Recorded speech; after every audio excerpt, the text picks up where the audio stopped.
kasi nakilala kita. At tumating ka sa akin na hindi ko inaasahan. Nagpapasalamat ako sa Panginoon kasi dininig niya yung pangako na kung sino man tumating sa aking buhay na babae, ay siya na talaga. Nakaka-touch naman. Wow, grabe. So touch.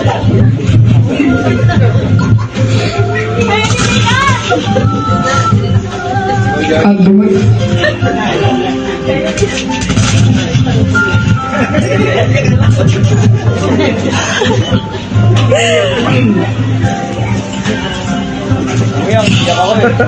Hirap ah.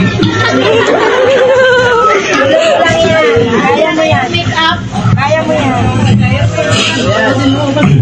Pag dumating ka na sa aking buhay, baby ko. Ay, baby.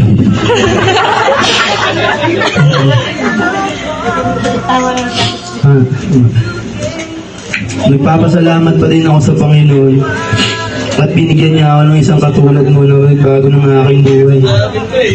Salamat kasi sa 5 taon na magkasama tayo. Kung ano man nangyari, hindi pa din tayo natitinag. Baby ko, di man tayo nakat sa loob ng altar na yun.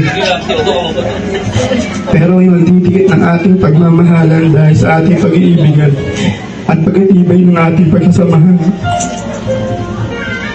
At pinapangako ko din sa aking sarili na lagi ko kayong mamahalin at aalagaan at iintindihin, susuportahan. Salamat baby. Kasi nandiyan ka para sa akin at para sa mga anak natin. Sana ngayon, tunay na tayo mag-isang dibdib. Sabay natin naharapin yung hirap at ginawa sa ating buhay. Mahal na mahal kita. Sana pag tumanda tayo at puti na ang ating buhok, tayo pa din hanggang dulo. I love you. Ayan. Hindi ko alam paano kung mag-uumpisa, pero alam ko, nakikita ko na ikaw lang yung tao makakasama ko habang buhay. Kasama ng mga anak natin. Kahit sobrang daming pagsubok at away natin, pinili natin mag-isa sa isa't isa at tumatag pa sa buhay. Pasensya na ko lagi kitang nabubungalan.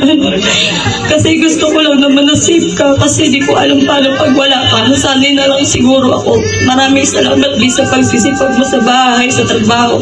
Hindi ko man napapakita sa'yo pero pinaparamdam ko naman sa'yo. Gusto ko lagi kang safe. Basta kahit anong pagsubok na darating na gusto ko lagi ka lang andyan. Kasama ng mga bata, di tayo papatalo kahit anong mangyari. Basta magkasama tayo, tutupad ng mga pangarap natin.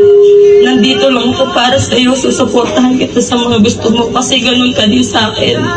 Mahal na mahal kita, wala na ako ibang feeling kundi makasama ka habang buhay, kasama ng pamilyang bilo natin.